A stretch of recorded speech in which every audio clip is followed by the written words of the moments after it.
Hi, everybody. Welcome in, welcome in, welcome in. Welcome to Friends with Political Benefits. I am Lisa, and with me tonight is Matt Gromlich. He's from Louisiana Congressional District 4, and he is a Democrat hoping to win this primary so that he can take on Mike Johnson. And if you guys don't know Steve or Facts Don't Matter, he is a creator here on TikTok. He is absolutely amazing. If you are not following him yet, please follow him because he has a show just about every morning, and he lays out the news and has great conversations and all that good stuff. So, hi, Matt. It's good to meet you. I'm Steve, also known as Facts Don't Matter. I learned recently that you're running against Mike Johnson. I have a love-hate relationship with Mike Johnson. I love to hate him. So there you go. Yeah, just to start off, Matt, why don't you just introduce yourself, tell us a little bit about yourself and why you decided to run. Absolutely. Thank you for having me. Thank you, everybody, for being here. This is so much fun. This is awesome.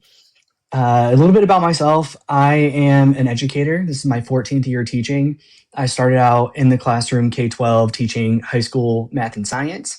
And then I got a job in Louisiana teaching at a university here where I teach future high school math and science teachers. So I love teaching. I love education. I see my position in this election as a way to further education, to let other people know in the community about what the role of a legislator is, how we can help each other, how we can work together, and then just talking about all of the nuances that are associated with some of these policies and positions. So that's a little bit about me. Teaching is so much fun, and being out in the community and talking to people has been a blast so far, and I know it will continue to be. What inspired me to run is that, Mike Johnson hadn't had a Democratic opposition candidate since 2020, so he's allowed to skate by. He doesn't have to come back to Louisiana. He doesn't have to politic. He doesn't have to talk to his constituents. And I think that every single race should be contested. Yes, it's a fairly Republican district, as you all probably know, but the people here are good-hearted, working people who feel abandoned and have been abandoned by Mike Johnson and the policies that he has either enacted or allowed to enact. So I want to give people another option and opportunity to show that Mike Johnson is not the only one, and there are people that truly do have their benefits in mind and can make things better for everybody. Nice, excellent. So what are your top three priorities for Louisiana District 4, and what would be your first bill or your first big push once you were in Congress? Yeah, so like I said, I'm an educator. The first thing I think is a relatively easy compared to some of the other actions and policies and system changing. It would be providing free lunch to all of our students. I know some states that have just started enacting that, but it is not a national program, and our students should not be going to school hungry, especially since we mandate them to be there. And so within the system that we have, I think it's a relatively easy addition and use of money where we can create sorry, I'm like looking at all the comments too. No, I know it's difficult to like when you got all the comments going in like 100. Yeah, no, it's cool. But yeah, I think so. That's something that we can absolutely do relatively easily and make sure that all of our students and our families are well fed and safe inside of our school systems. On top of that, universal pre-K is so necessary in this country for a majority of reasons. The first, that parents are spending so much money on daycare, on $13,000 a year on average, and that money can go back into the pockets of the working families here in our district and across the country. And then also we can provide like strong early childhood education with teachers that are trained and be able to have our students, start at a younger age and progress through the system with trained teachers who know what they're doing and like really build our students and our children. And then number three, we have to, I know we're going to talk about it a little more later, but we have to do something with the healthcare system in this country. We have to make sure that we are providing healthcare to every person. If we say that we care about people and that we are, pro-life in this area, then we have to make sure that we're providing those opportunities to extend people's lives and to save people's lives.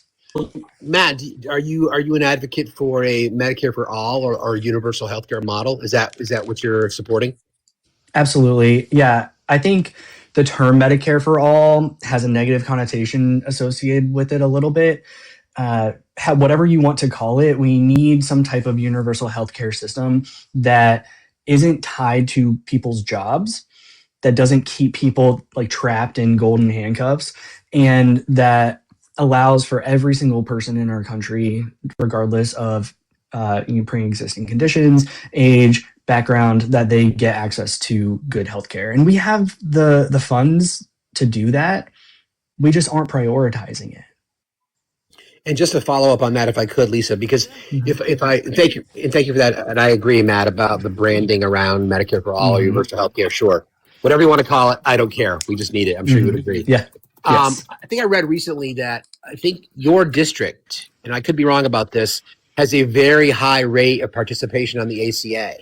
Mhm. And with the subsidies being, currently on the chopping block in Right. suspension, what's been the reaction on the ground for your district about that? Do folks even realize that they're being impacted? I think that's the hard thing, and that's where me being a teacher comes in. Is the first step in this race is truly just educating the public as to what's going on. There's so much misinformation and disinformation that's purposefully making people not aware or confused about what's happening. And then on top of that, a lot of these policies and programs and systems are just confusing on their own. So much of what I'm doing right now in this race is just educating, talking to people about, okay, well, what is the ACA? How are you getting your insurance? A lot of people don't know that, their supplemental insurance or their primary insurance is through the ACA, because, each state has their own names for things. So I think it really hasn't hit for a lot of people yet what's going to happen. I think so too. I mean, we started getting our notices right just in the last Hmm. couple of weeks. My Hmm. premium went up 50%, which is Yep. crazy, right? It's insane. And my copay went up, and all these medications, you know what I mean? Hmm. All these medications that I was getting for like $25, now it's 400. So there was a lot of changes, all from that stem from these ACA subsidies. So yeah, I agree. Yeah, um, Steve took care of that. The next question I had was perfect timing. What is your opinion of the Supreme Court, and what, if any, reforms would you consider to the federal bench? Yeah, so I'll answer in kind of two ways, like just personal thoughts and then maybe what we could actually do. Because I think it's important to know what the limitations of the legislature is and how we provide checks and balances. So I think to me, right now, the Supreme Court has too much power in the hands of too few. It would make sense to me to expand the Supreme Court to 13 justices, so that to match the 13 courts of appeal, still an odd number. And then if you wanted to, you could have a system where only X amount are on each of the cases, however you want to figure that out. I think age limits or term limits are really important. That takes, more than just legislative change, but we we have these people that are on the Supreme Court forever, and it seems like there's really no check on their authority or their decisions, and we need people to be held accountable. Absolutely. Danny, I just want to introduce you to the two new arrivals. Danny, Yeah. down there in the left corner, is Danny Cook. She has worked on political campaigns for years. She is also a creator on here. She does a wonderful show every day from about 10 a.m. to about 3 p.m. ish Eastern. Wonderful, like education and conversation and just amazing. And Teed Up Specials here. This is Terry. He is a creator out of Arkansas. And he's been doing his creator thing a little bit on, he talks politics on TikTok. Also has an amazing show. He goes live a few nights a week. So I asked them both to join me because I love, Awesome. the different perspectives and to fill in any questions that I might not think to ask. So Danny and Terry, please just jump in anytime that you want to for follow-ups or if you have your own questions. Yeah, so Lisa's my people. So just interested, first of all, if you were going to give somebody like me who doesn't know you from a hill of beans, a synopsis about who you are, why you're running, and what it means, that'd be a great start for me. Sure. Yeah. Like I said in the beginning, I'm a teacher. That's my background. I know what it means to work, first off, like minimum wage job at like bartending myself through school, and then to work as a teacher, to have to live paycheck to paycheck. And I'm not a lawyer. I don't have that background. The reason why I'm running, the reason why you should give me a shot is because I truly care about making this country a better place. I love this country. I love the people. I love my students. I love families. And it truly is like hurting my heart that we're in the position that we're in. And I sat back and I could have, kept teaching and stayed in my bubble. And I know myself and I know that I would regret if I didn't try and do something about the situation that we're in, and at least put my name forward and put our community forward and show everybody that there's a better option available and that there are people that truly want to see our community succeed and aren't out here to make themselves richer, to make the current administration richer. Gotcha. When I hear people talk about changing the Supreme Court, I feel like while that is something that we could probably benefit from, I feel like it's 2 or 3 steps removed from some of our most urgent needs. So like if you were going to give me, in your opinion, the top 5 things that you think could be done from a congressional perspective to help kind of right the country. And then Terry, I know I just followed up with another question. Sorry, T-Dubs. Oh, you're all right. Go ahead. I like listening to you. I try to catch you as much as I can while I'm at work. I see you pop in there. But yeah, so like what would you think would be the top 5 things in terms of where we need to go, what Congress needs to be focused on, and actual tangible steps that could be immediately done to kind of slow down the track that we're on right now? Sure. Yeah. So I think, investing in education in the future, investing in our infrastructure. Louisiana, the roads are terrible. We haven't really invested in high-speed rails and ways to connect to other parts of the country like they have in other places. Healthcare is a huge issue. We need everybody to have healthcare access. Another top of mind thing, like we need to abolish ICE. We need to figure out how we can truly, safely, humanely, effectively allow immigrants into our country and not have like this horror show that we currently have. And then 5th, I guess like within education, I have like so many options and thoughts around like school lunches, universal pre-K, making sure that our teachers are paid more and better in what they're worth. If you thought about like the ICE bonuses that people are getting, if we applied that to teachers and nurses, like that would be amazing. You get a bonus to sign up, you get your student loans forgiven. Like, why are we not doing that for our civil servants in other areas? I know somebody like mentioned housing as well. Housing, is huge. Yeah. So from a practical standpoint, what does that look like? Yeah. So like a lot of times I think one of the things that I find that is often lacking when we're listening to people that are running for Congress is there are these blanket statements, and they are good, Sure. right? Yep. And then the question that I think that we don't usually have Mhm. is like, what's the mechanism for actually making that happen? Right. So, so when I think about healthcare, for example, and we talk about a realistic path towards making healthcare accessible and affordable for all people, what does that look like? And so those are kind of the questions that I have is, okay, so because we have a pretty fragmented society at the moment, right? Right. So how do we articulate your message and your desires for not just Louisiana but for the country into a tangible blueprint? Yeah. I mean, so I think that part of this depends on who gets control in 2026.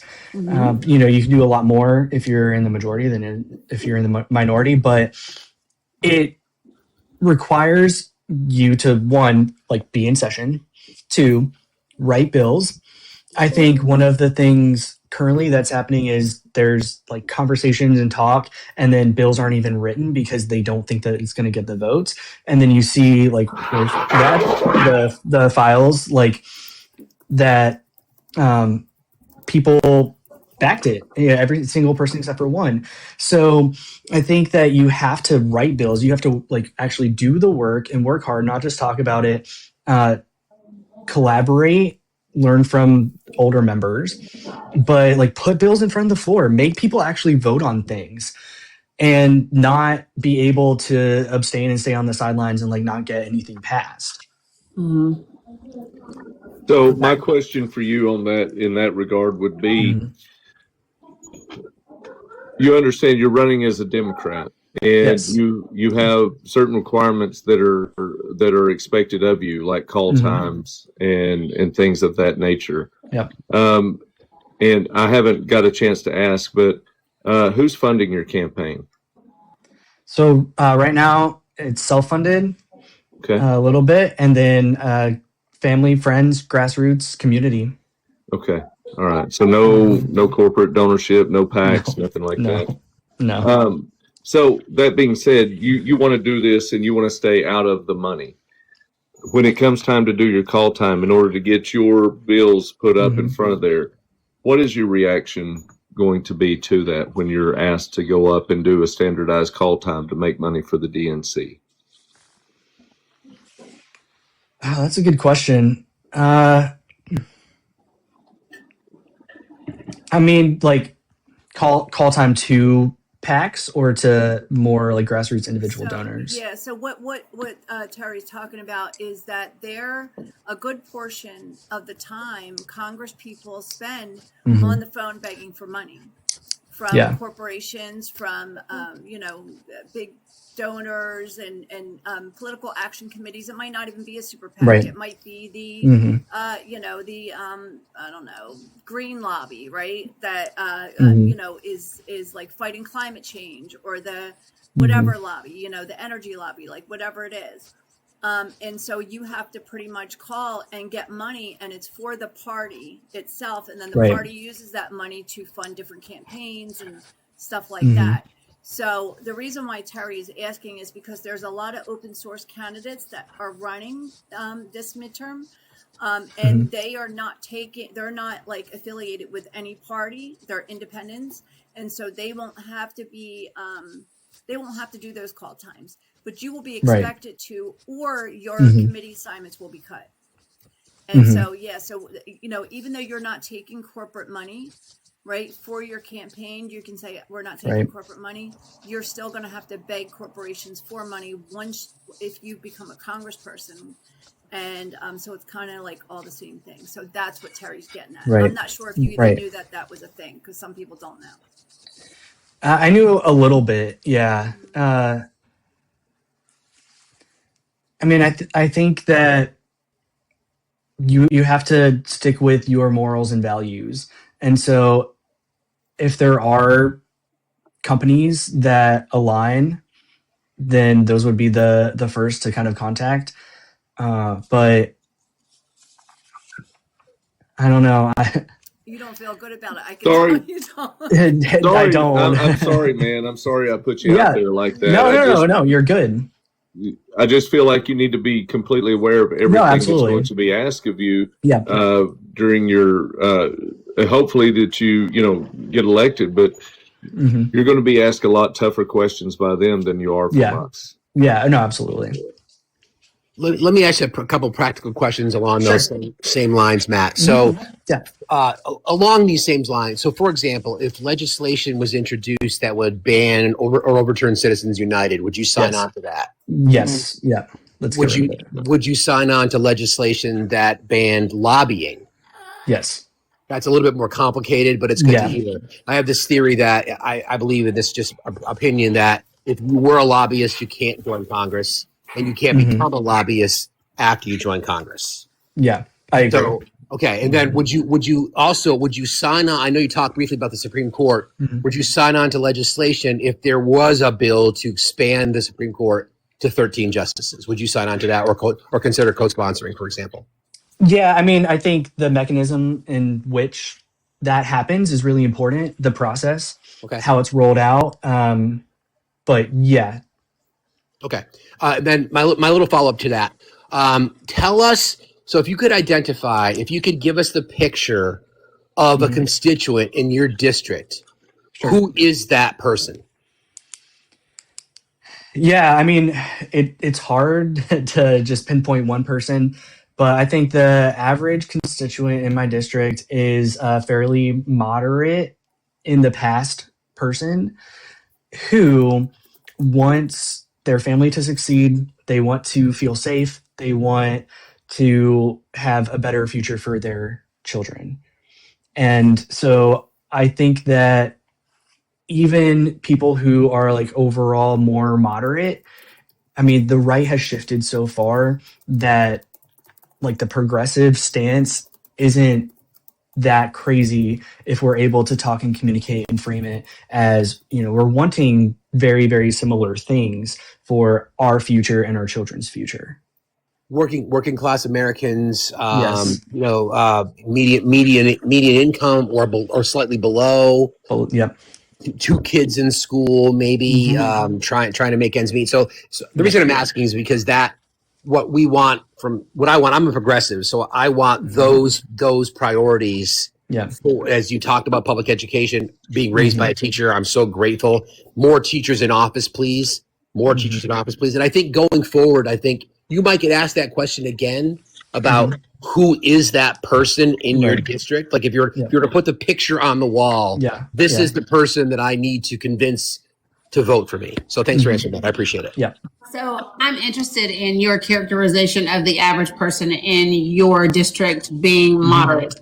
Because in 2024, CD-04 was an 85.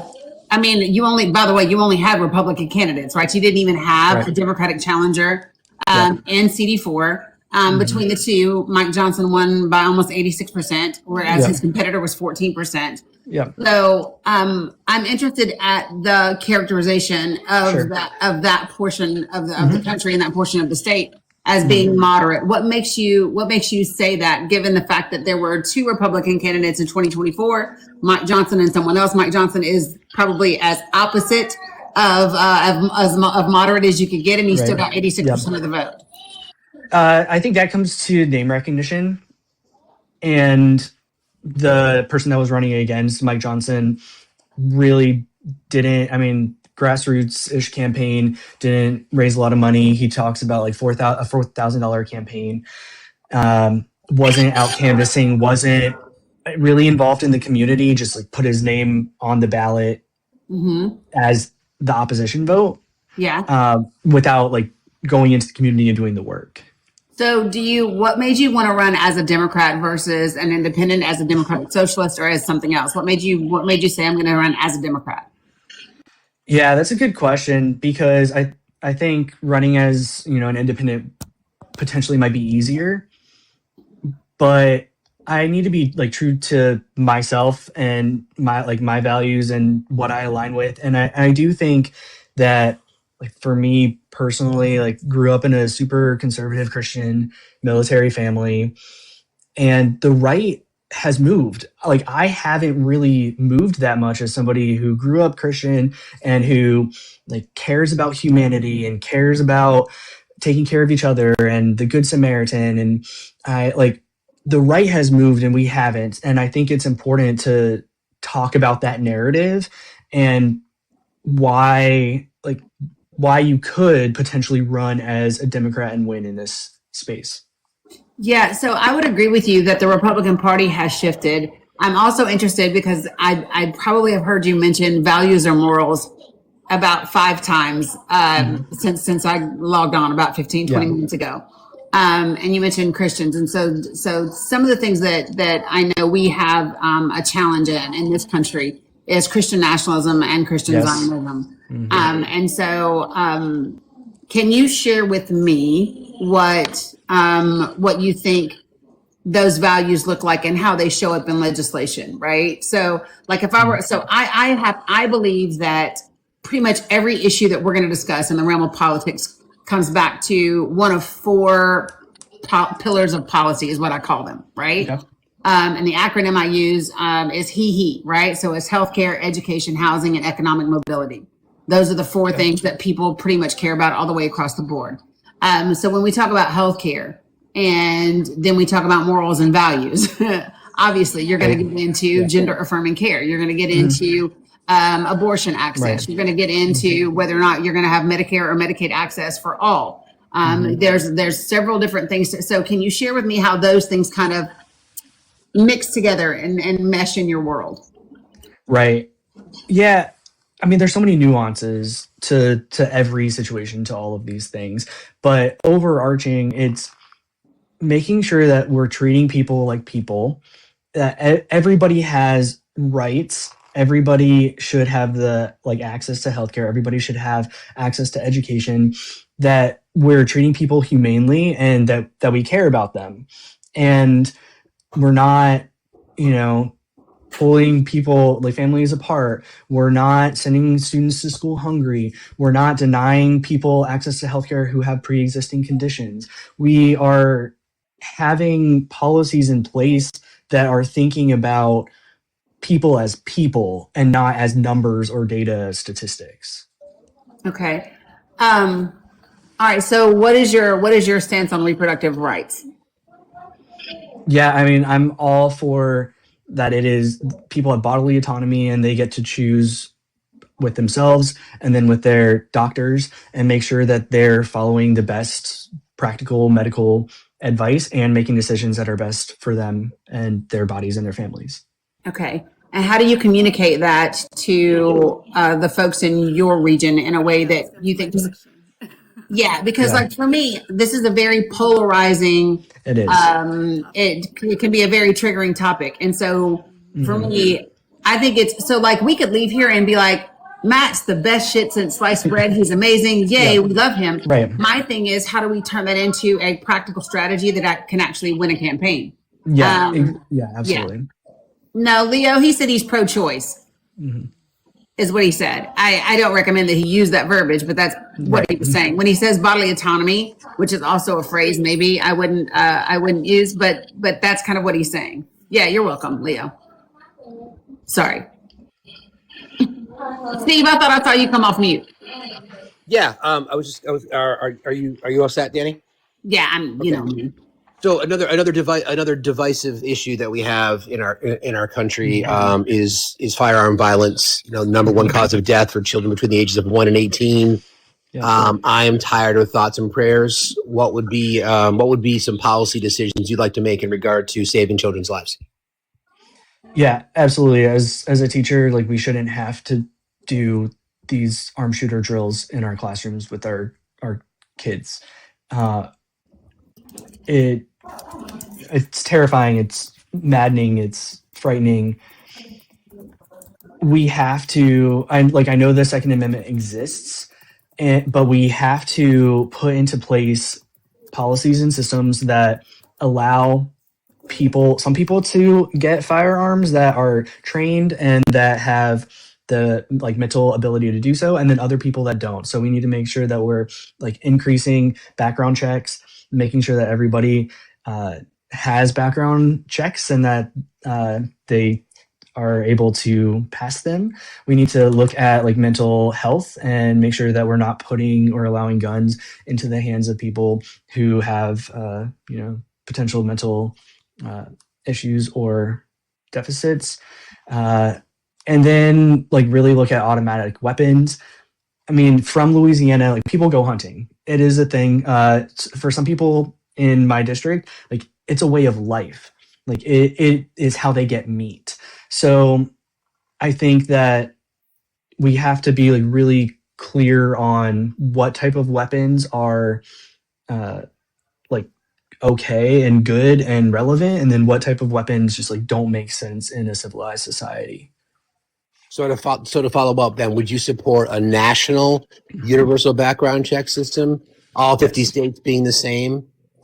Yes. Yeah. Would you support expansion of red flag laws? Mhm. Would you support considering raising the age to purchase? Yeah. And would you also support a ban on high capacity magazines? Yes. Okay, thank you very much. Thanks, Steve. So there's been a lot of voters saying that they feel like both parties are ignoring them. And we talk a lot about messaging, right? We talk about Democratic messaging. They've lost the ability to message, all these things. So what do you think the party should do to earn back and maintain the trust of the voters? Yeah. I mean, I agree to some extent.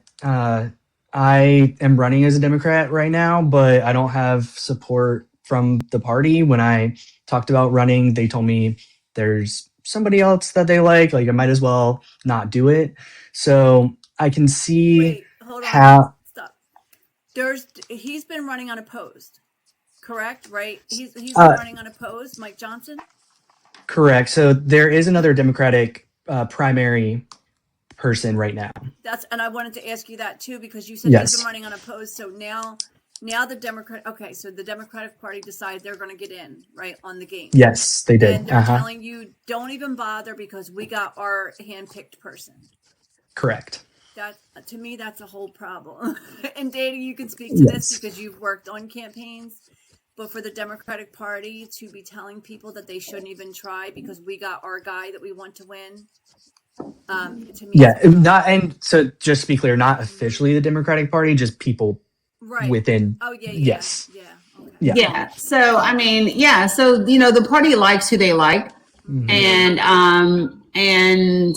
so that's one of the biggest challenges that people find is that if you are not their candidate of choice, then it is difficult to get the party to be supportive in any way, shape, or form, much less any type of financing connections, town halls, meetings, any of those types of things. Like it's just a problem. It's again why they fucking lose. So I mean, none of that. It doesn't surprise me that that's a thing. I'm just, me, Lisa. I just tell the truth and shame the devil. And I have heard this before, right? I have heard this before. Like they have their candidate, and I'm starting to hear this abundance crap again. You know that it freaking irks my soul every time I hear the word. And for everybody, if you don't know what abundance is, it's a rebranding of neoliberal, pro-corporate policy, Democrat, like what the status quo for Democrats has been for the past couple of decades. They are trying to repackage that. They are trying to repackage that as abundance, pretty much saying that the reason why we have housing shortages and the reason why we have all these this problem with the economy and all this stuff is not because of corporations being greedy and not because the government is allowing these corporations to exploit us, but because there's just not enough to go around. So if we make more houses, if we make more of everything, there'll be plenty to go around and things will get cheaper. Like that's pretty much their argument. So and that's why it's like and I feel like this is like coinciding with that thing, like, oh no, we have our hand-picked abundance candidate that's going to keep the status quo, because we don't like, all this progressive talk. We don't like all this progressive talk. Yeah. Go ahead, Dan. Yeah. Okay. So let me ask you this, because this particular region, I immediately went to pull up some stats so I could check out and see what you're working with. So you are working with a region that is 34% Black or African American, non-Hispanic. Yes.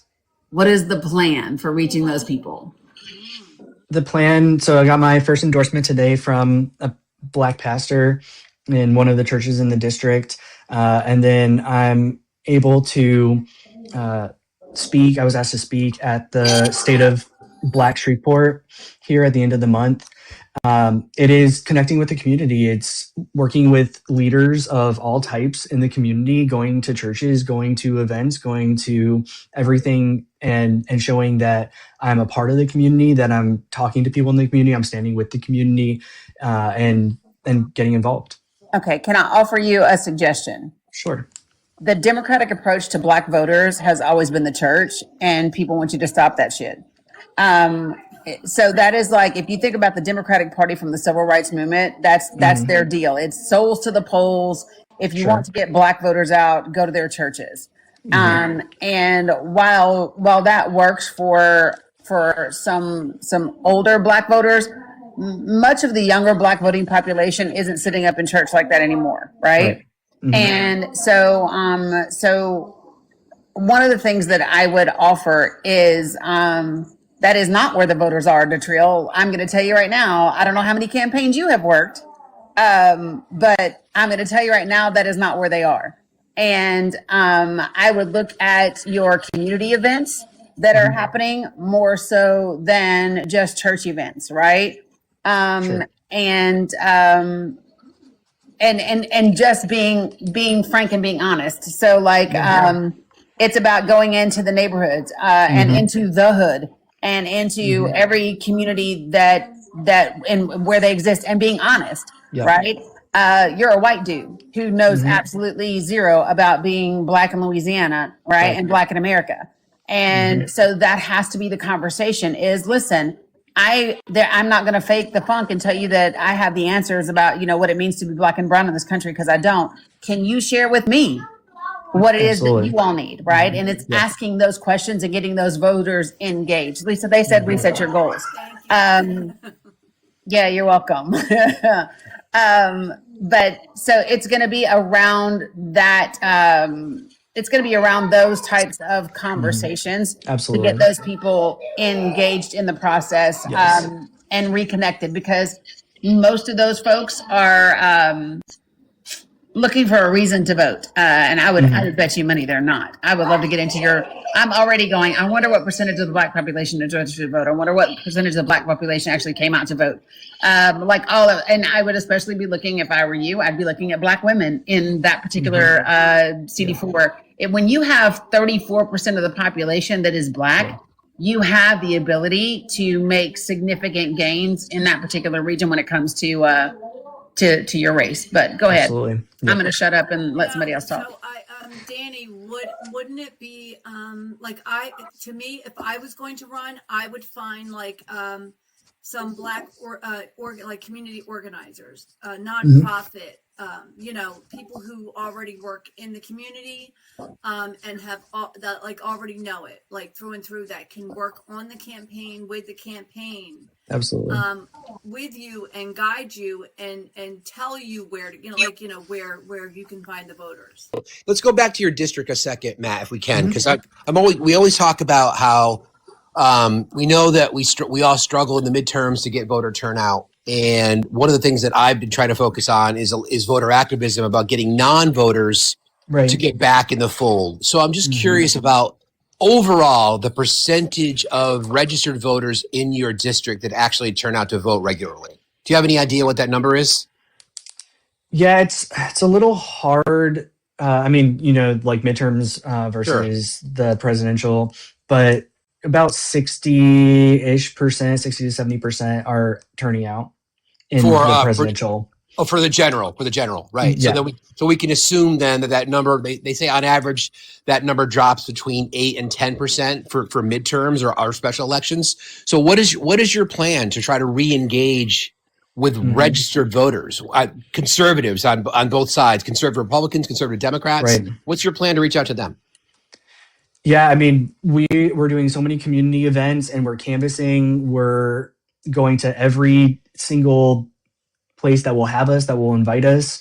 It's reaching people where they are. It's saying that, I'm part of this community. I'm going to show up, whether that's like here on TikTok, whether that's, on your door, whether that's at church, whether that's at colleges. I mean, it's been amazing, the feedback I've received so far and just the number of events and people reaching out. I was on like Good Morning Shreveport a few days ago. It's just showing people that, number one, like you are there. Number two, that you're willing to listen, and three, that you're willing to take whatever they're saying and then amplify those voices. Would you agree with this statement? I look at that roughly 90 million of registered voters nationally that don't vote. I put them into two pretty distinct camps. Like 45 million people are the two wings of the same bird, two sides of the same coin group. I tend to think that those are lazy voters who just will look for something to complain about. And then there's everybody else who are not unlike a lot of us, want to raise our families, want our kids to get a good education, want affordable health care.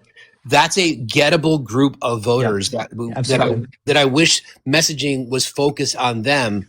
There's a special way to talk to them. It's not about party affiliation. It's not even about the red or the blue. It's just about the things you're discussing. I think that's a winning formula. So I would encourage you to keep that in mind. There's a lot of people that just feel lost, and they don't want a party identity. They don't want to identify as a Democrat, as a Republican, or even as an independent, just as a human. Human. Yes, exactly. Thank you.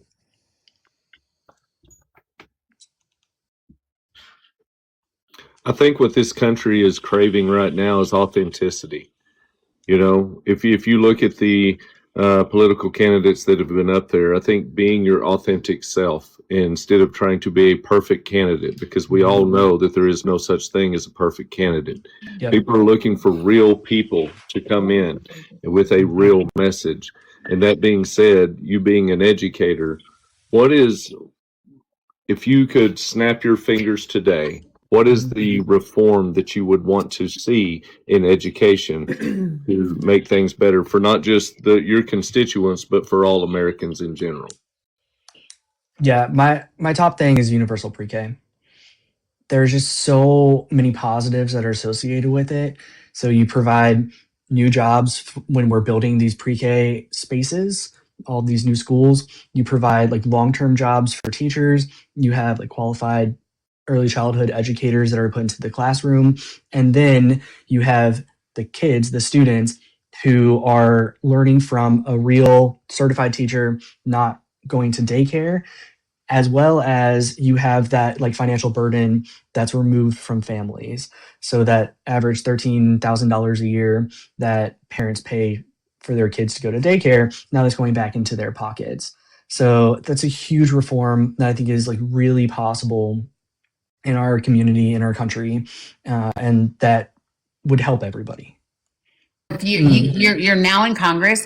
Sure. If you could make one thing happen with regards to healthcare for the folks in CD-04, what would it be? And I think universal healthcare makes sense. It's something we should push for. So share with me universal health care for you. So Medicare for all, does it have a private option? Does it not have a private option? What does it look like? I don't think that a private option is necessary if you were able to roll it out. I mean, people have a lot of different ideas. I'm willing to compromise on some of that if it makes sense. But everybody should have access to healthcare, and it shouldn't be tied to your work or job by any means. Do you know how many hospitals have closed in Louisiana in the last 5 years? I do not.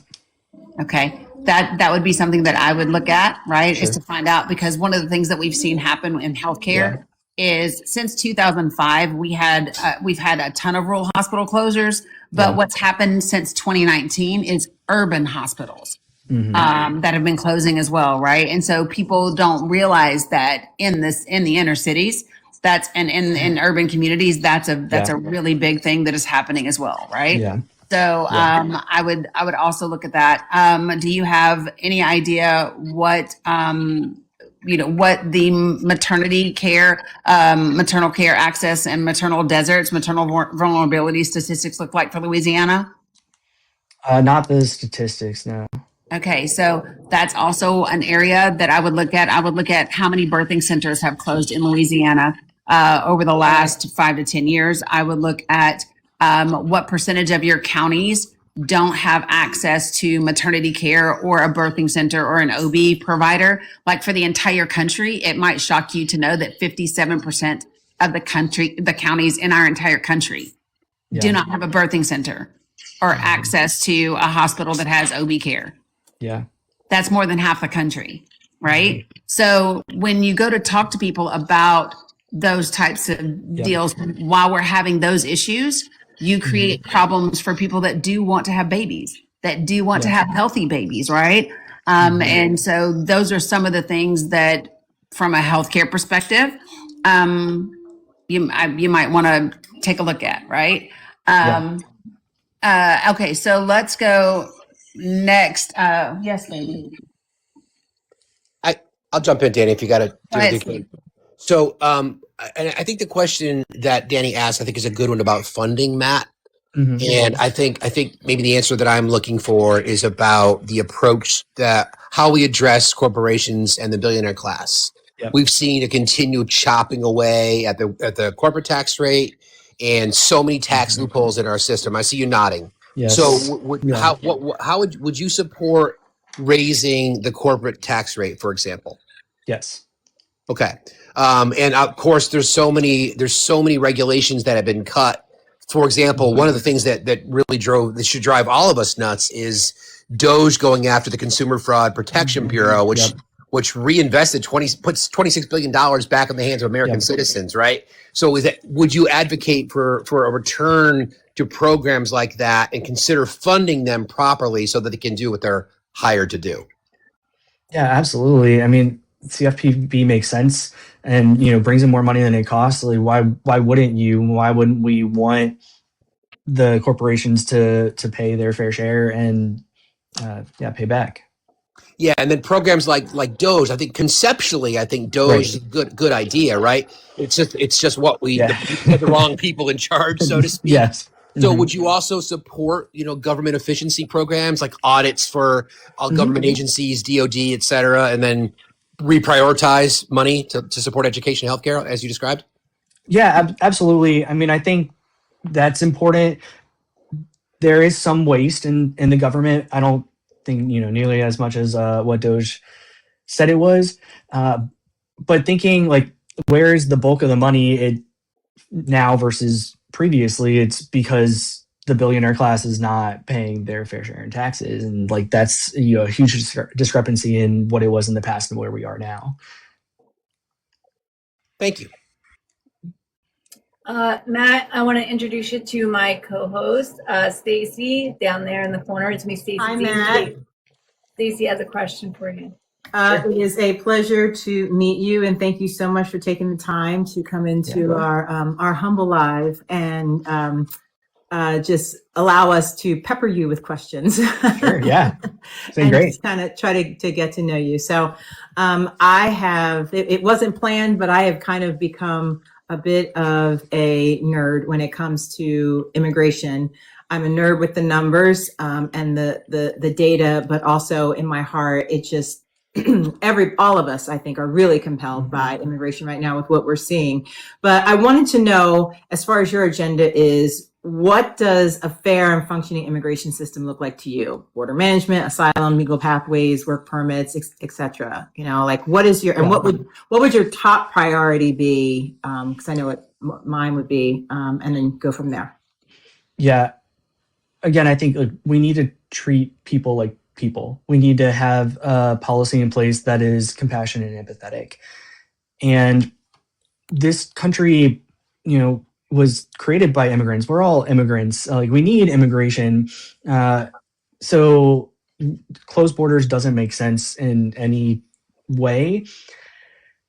I think one thing that we typically don't hear a lot in these types of conversations is that the government and businesses have allowed people that are undocumented to work, and then now they're being punished. And what we really need to, for me, I would focus on is like, how do we create a system that finds businesses to the point where it doesn't make sense for them to employ people who are undocumented, and shift the burden onto businesses and not onto the people in our country who are here and are just like working in a system that we've allowed them to work in. Right. So when you say undocumented, I'm sure like if you're seeking asylum in this country, Right. After 180 days, you're allowed to get a work permit, ITIN number, which allows for deductions, right? Yeah. And then there are the few people that are fully, who are the gotaways, essentially, right? They're not the undocumented, they're the gotaways. And I think those are the people that you're talking about that are kind of getting paid under the table, so forth and so on. I would love really good messaging on the difference between the two. Yes. Yeah. Because everyone wants to say, anyone with a Spanish accent, oh, they're taking my jobs and they're just getting paid, understanding that corporations are not paying anyone's taxes, right? They're not going to put themselves in harm's way with the IRS by having an entire crew of people that aren't on paper for them, right? So really helping to drive that message home. But do you see a way, or what would be your thought process for a lot of the pitfalls and there's so many ways that you can fall off the rules, that you can fall as you are in process of getting your final judgment. And now you're kind of like DACA. It's like you're stuck in this place. How would you, what would you do? How would you, what would be your ask to try to fill in some of those gaps to make that pathway more seamless? Yeah, I think they're like two different groups of people that you would want to talk about. One is like the people that are already here, that have already taken different pathways and fallen or shifted. And we need to treat those people with, respect and humanely, and make sure that like we provide a new path to citizenship for those people, because they were part of a system that like wasn't working, or that had all of these pitfalls in these areas. And then like separate that from now moving forward, a more straightforward plan for people, and allow like new people coming in to follow, like more preset pathways, have spaces for them where they can like actually follow through. And then on the government side, like we can follow through with the timeline. But like thinking about all the people in our country currently who are here and who have a life here, like if they want to stay, we should be able to create a way for them to stay and show us that like we're going to be a part of the same community. Sure. And I guess my question was, is there, like, I'm thinking specifically of a lot of the things that were in the Langford bill, right? Like more immigration judges. Like that has been the thing that has really been a pitfall and a stumbling block. The immigration judges, which allows for the backup, which allows for the optics of look at all those people they're trying to get into our country, right?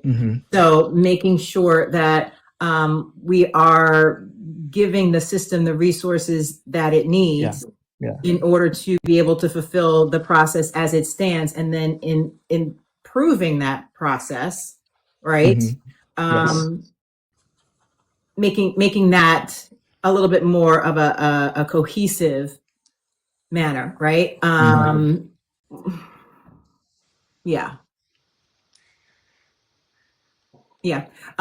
technology, I mean, the money that's been allocated in the big barbaric bill for Homeland Security and ICE and all of that, and they just keep asking for more, but just making sure that I would want to know that it is being pursued to get some of the funding that has been allocated to that district, to that state, and use it Yeah. in a more appropriate way to make the process work instead of whatever the hell this is. Right.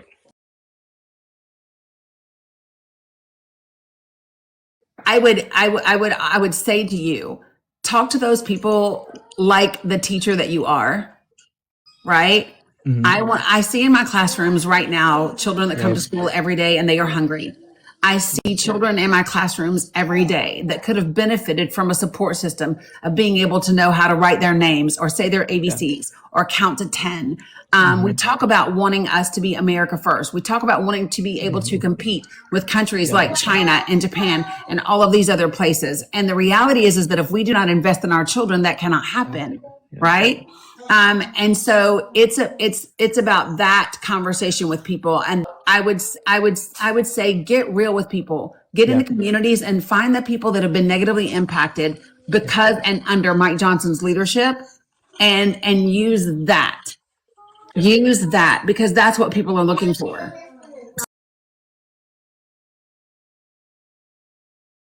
One thing I think I appreciate your policy positions, and I think for the most part, people in general nationwide are in support of some of the things that you talk about, and there's nuance there.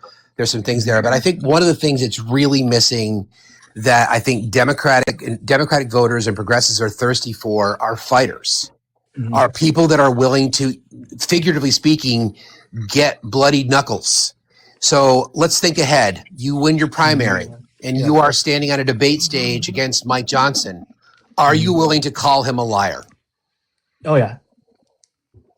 Because we need to see that. We need to see tenacity. He's a liar and a hypocrite.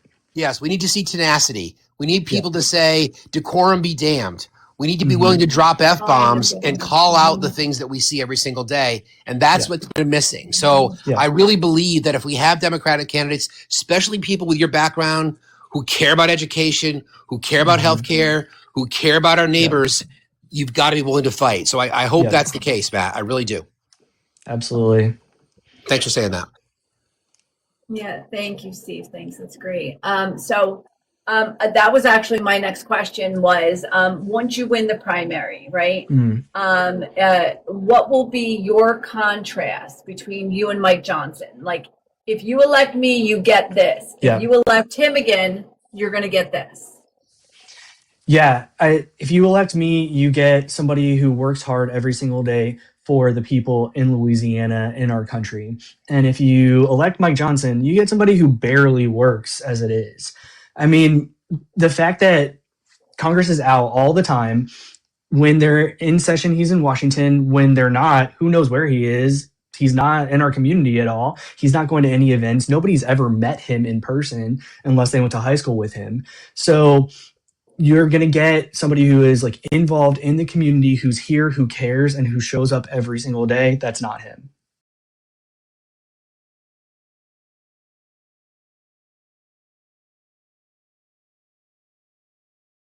Yep, I like it. And also the Democratic messaging question, we actually ended up going down a rabbit hole, so we really didn't get into it.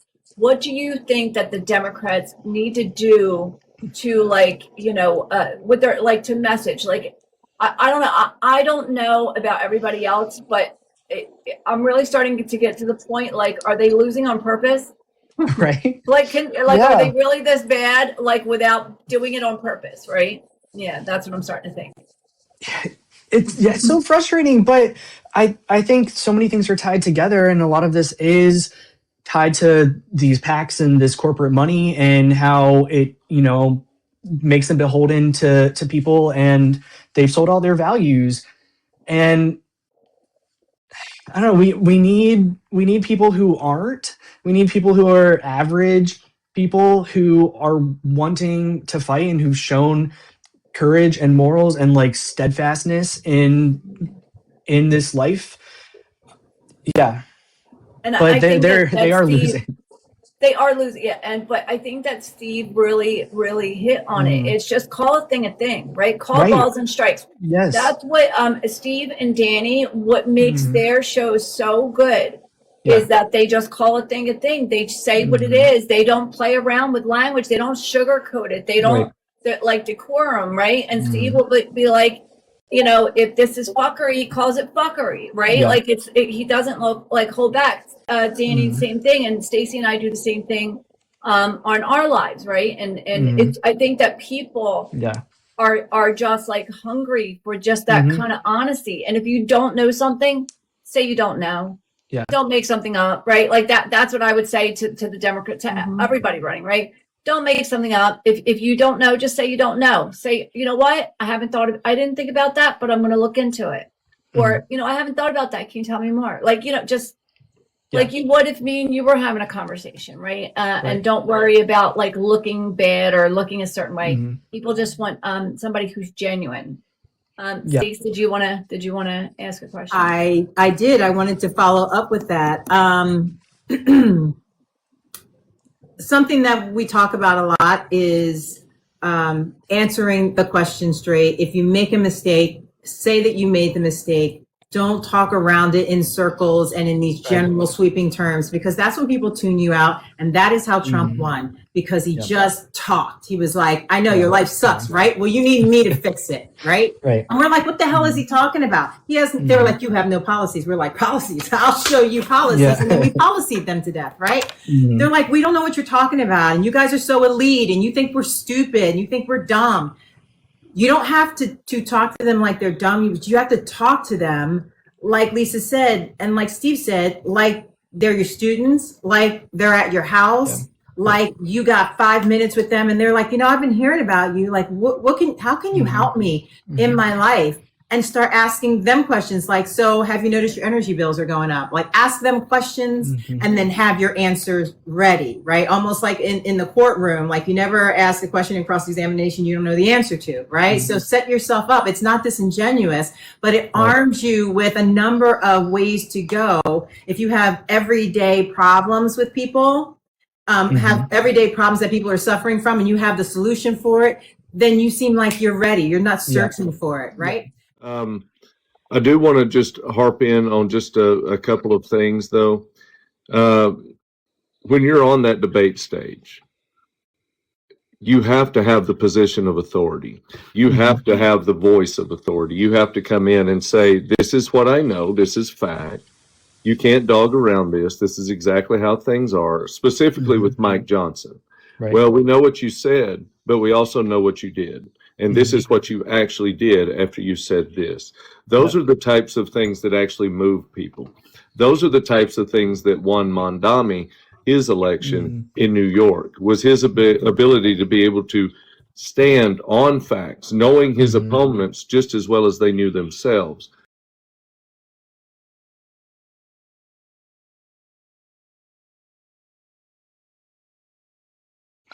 So my question there is, what do you teach?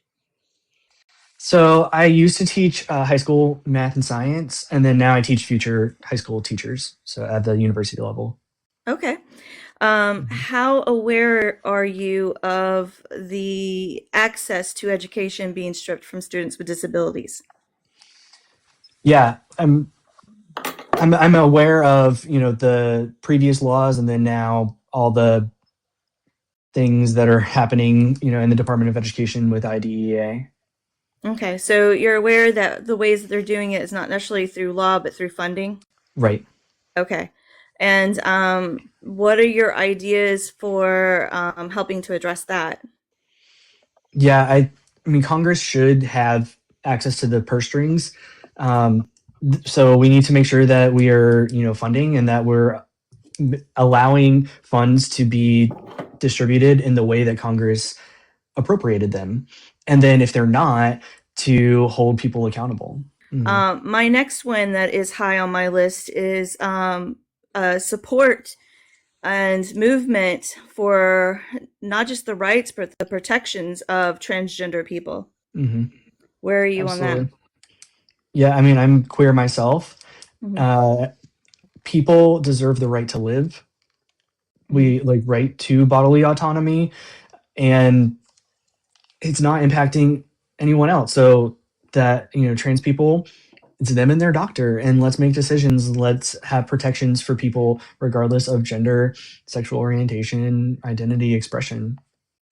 Okay. So but you're aware of the fact that they're basically using this group of people as they do with many other groups of people as a distraction and trying to label them.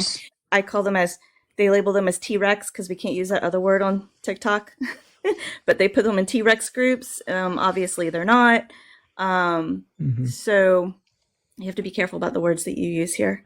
Yeah, So, I sent him a list. I sent him tips. I've been like looking down and yes. Okay. Well, you being part of the what is it you were calling it, Lisa? The Lebediqua community. Lebediqua. That's just a moment here. We got that from her. It's absolutely freaking fantastic because it like covers it. Lebediqua, LBTQ plus Lebediqua, and it's very Louisiana. It sounds very Cajun, right? It does. Yeah, so you can use it, Matt. Feel free to use it. We stole it from Jess Simone. She is brilliant, and we've just been running with it because it's fabulous. Right. Yeah, May 16th is primary date, but early voting starts May 2nd. Thank you so much. All right, well, thank you so much. Thank you. Great night, everybody. Bye. You too.